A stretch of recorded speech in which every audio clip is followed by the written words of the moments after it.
Bonsoir à tous, c'est l'heure du journal des régions et on l'ouvre aujourd'hui par Sylvain Savy, déjà positionné à Parakou, déjà positionné à l'antenne régionale de l'OETV à Parakou. Sylvain, bonsoir.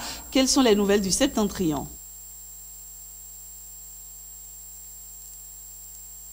Heureuse de vous retrouver. Démarrons par la session extraordinaire du conseil municipal de Parakou.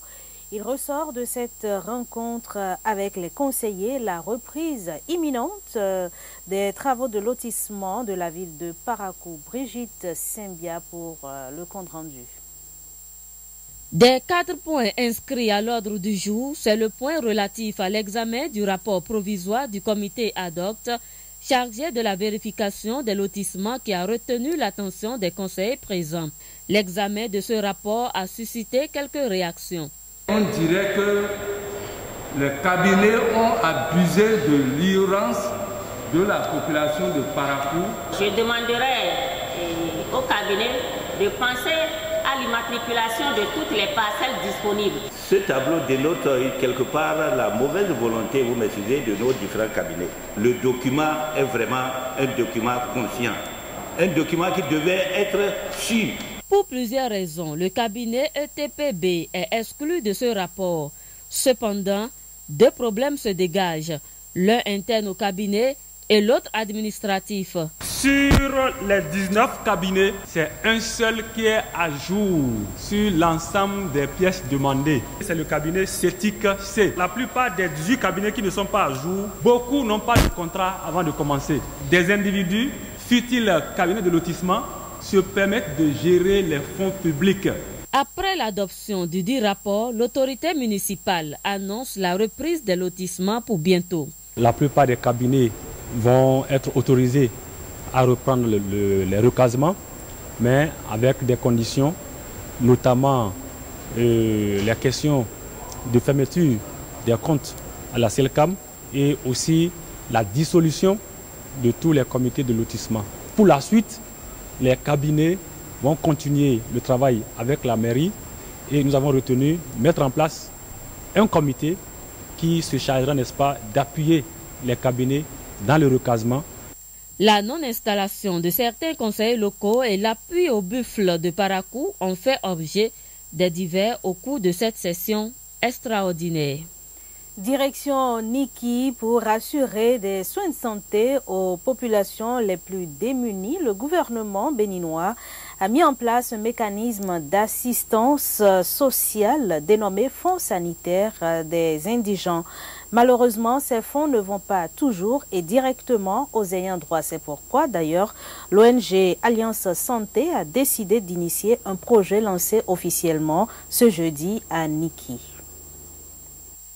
Un fonds sanitaire pour indigents, mais les vrais indigents n'en profitent pas. Et pour cause, la lourdeur des procédures de leur identification et de leur prise en charge. C'est donc pour faciliter l'accès aux soins de santé à ces personnes que l'ONG Alliance Santé a initié le projet Recherche-Action sur les stratégies pour améliorer l'accessibilité des indigents aux services sociaux de base santé.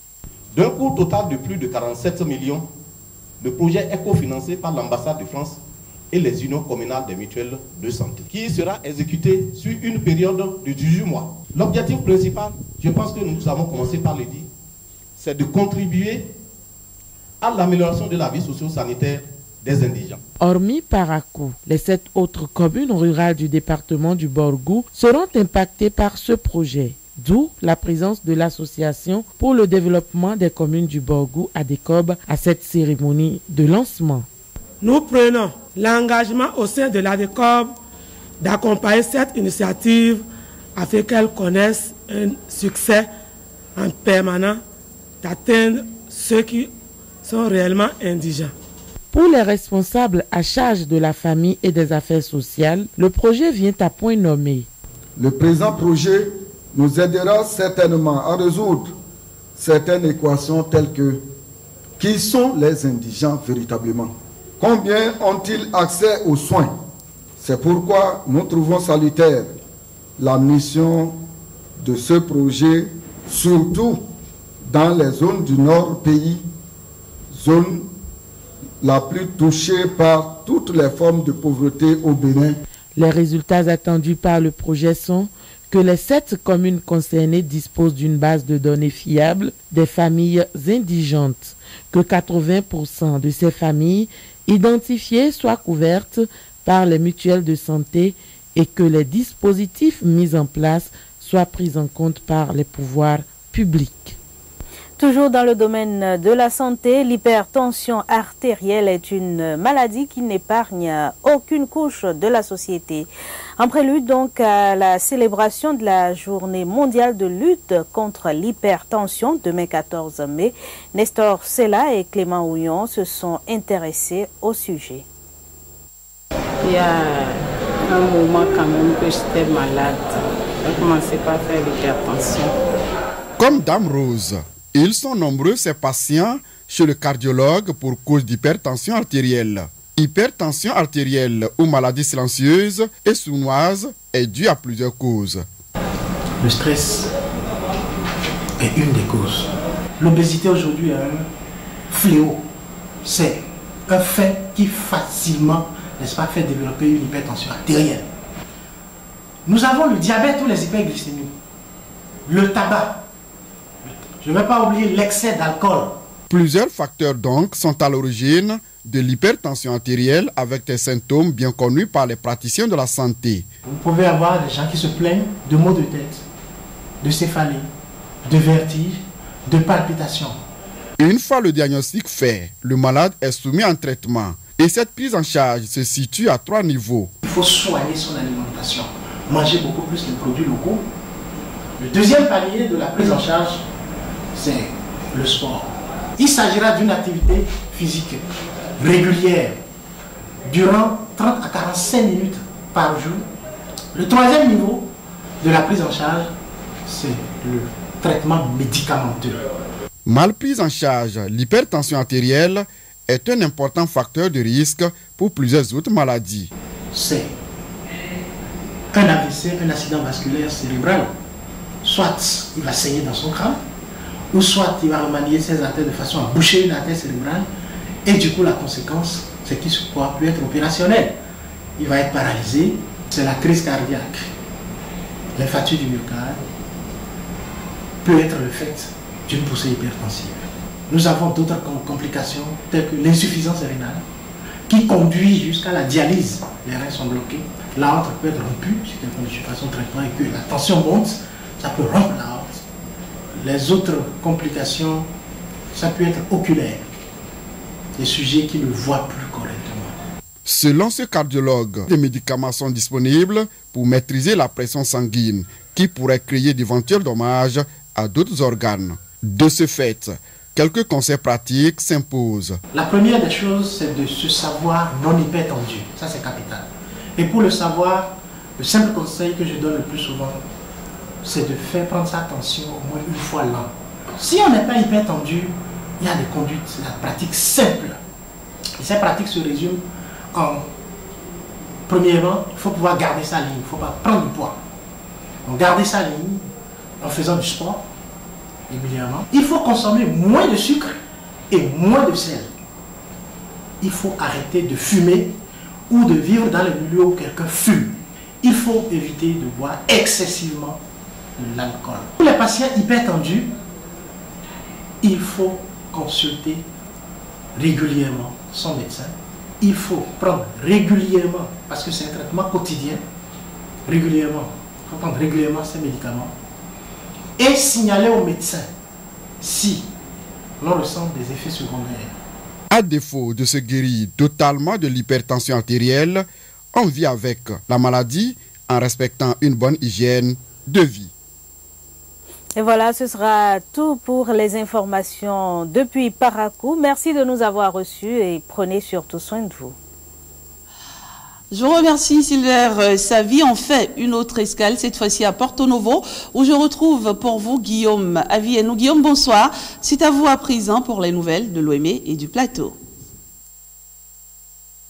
Mesdames, Messieurs, l'actualité des départements de l'Ouémé et du Plateau reste dominée par ce don de dates pour renforcer l'alimentation scolaire dans nos écoles au primaire.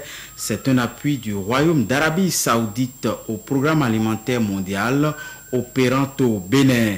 Le dit appui a été officiellement remis aux autorités béninoises dans la matinée de ce vendredi à Porto-Novo. Suivons plutôt. Signature de documents entre les autorités béninoises, le PAM, le Programme alimentaire mondial et des représentants du Royaume d'Arabie Saoudite. L'Arabie Saoudite appuie en effet le programme alimentaire au Bénin de 72 tonnes de dattes d'une valeur d'environ 58 700 000 francs CFA. Un don destiné aux 100 000 écoliers béninois bénéficiaires du programme alimentaire scolaire. Les dates aussi, c'est quelque chose qui a contribué avec le gouvernement de l'Arabie Saoudite. On dit oui. Il y a des besoins, on a donné directement aux enfants et ils sont contents. On a visité même les écoles. Les enfants disent que voilà, merci pour ça là, mais on doit travailler même plus fort pour impliquer les communautés dans la question de l'alimentation scolaire. Ces dates riches en glucides ont une valeur énergétique très élevée et devraient améliorer l'état nutritionnel des apprenants, pense-t-on, dans le rang des autorités béninoises. Que l'Arabie Saoudite choisit de mettre 72 tonnes de dattes à la disposition des écoliers béninois, c'est un choix judicieux qui voudrait accompagner le développement d'abord de ces petits-enfants et ensuite du Bénin. Nous ne pouvons que leur dire toutes nos gratitudes, leur dire tous nos remerciements et maintenant revenir à nous-mêmes pour commencer par réfléchir et savoir comment nous devons contribuer à ces efforts extérieurs nous-mêmes. On s'accorde ici à reconnaître que le président Don contribuera davantage à atteindre l'objectif de développement durable numéro 2 relatif à la fin zéro. Et puis l'événement est à sa 8e édition. Il s'agit de Miss Estudiantine Bénin, un concours de beauté à l'intention des étudiantes et élèves du pays. Le promoteur de Miss Estudiantine Bénin revient ici sur les préparatifs de l'événement annoncé pour ce samedi 14 mai du côté du CNCB, le Centre national des chargeurs du Bénin à Cotonou, suivant Émeric Joël Alagui. Le thème que nous avons choisi pour cette année, c'est nouveau départ, quelle appréhension et attente de la gente féminine. Donc chaque candidat pourra développer ce thème pour pouvoir réellement rester dans l'actualité et dans la vision du nouveau président de la République et de tout son gouvernement. Ceux-là qui vont faire le déplacement, ils n'ont qu'à venir parce que il y a beaucoup de prestations, il y a beaucoup d'artistes qui seront là et la fête serait très belle parce que quand vous voyez les filles en train de défiler, en train de danser, chaque candidate va danser le morceau traditionnel de sa région. Si je suis du Nord, je danse une danse du Nord parce que c'est un événement national et c'est en milieu la promotion de la femme estudiantine qui sont appelées à être des femmes de demain. Je vais remercier la première dame parce que l'événement est placé sur son haut patronage, Madame Claudine Talon, qui est une dame sociale. Remercier le président d'honneur, l'honorable Augustin Aranvoy-Blanc. Remercier le CNCB, remercier l'OETB, remercier la SOBEMAP, la GAP, la LNB, remercier l'université ESAE et ESAE TV, ceux-là qui nous ont réellement accompagnés pour la réussite de cette 8e édition Miss Estudiantine Bénin 2016. Et pour finir, les infirmières, une force pour le changement, pour des systèmes de santé plus résilients. Un thème autour duquel le public, de même que des professionnels de la santé de Porto-Novo, ont été invités à réfléchir hier. Ce 12 mai, en effet, la profession d'infirmier ou d'infirmière était à l'honneur. Olivier Sougwe, Patrick Nimabo. Infirmiers et infirmières du centre hospitalier universitaire départemental Ouémé Plateau dans la salle de conférence de la direction départementale de la santé pour la conférence inaugurale marquant la célébration de la journée internationale de l'infirmière. Thème de la journée, les infirmières, une force pour le changement, pour des systèmes de santé plus résilients. Une journée en hommage aux actes quotidiens qu'accomplissent les infirmières et infirmiers pour la société. Les infirmiers, à eux seuls, dans cette panoplie de professionnels de la santé, constituent une force. Donc peuvent opérer un changement pour que le système de santé en lui-même soit résilient. Dans le thème, il y a infirmiers, il y a force, il y a système de santé. C'est tout un ensemble. Et dans cette chaîne, les infirmières, forcément, ont un rôle à jouer qui n'est pas des moindres. Soigner, être au service des autres, constitue le quotidien de cette catégorie d'agents de santé. Une conférence inaugurale donc pour inviter ces spécialistes de santé à se mettre résolument au travail. Partout où se trouve l'infirmière, où se trouve l'infirmier, que les soins donnés soient des soins de qualité. Ça là, qui participe vraiment au développement du pays. Nous allons enseigner, apprendre à nos collègues infirmiers et infirmières à se mettre aptes pour recevoir les cas d'urgence avec toute la personne, leur personnalité. Considérer le malade qui arrive comme quelqu'un de soi-même. Être diligent et donner des soins adéquats, prompts. La journée du 12 mai, journée internationale de la profession infirmière, commémore la naissance de Florence Nightingale, considérée comme fondatrice des soins infirmiers modernes. Voilà, mesdames et messieurs, c'est l'essentiel de l'actualité à retenir des départements de Lomé et du Plateau de ce vendredi. Merci de nous avoir suivis. Voilà, je vous remercie, Guillaume Viennou, et vous souhaite de passer un excellent week-end à Porto Novo. Et c'est la fin de cette édition. Merci de m'avoir suivi et à très vite.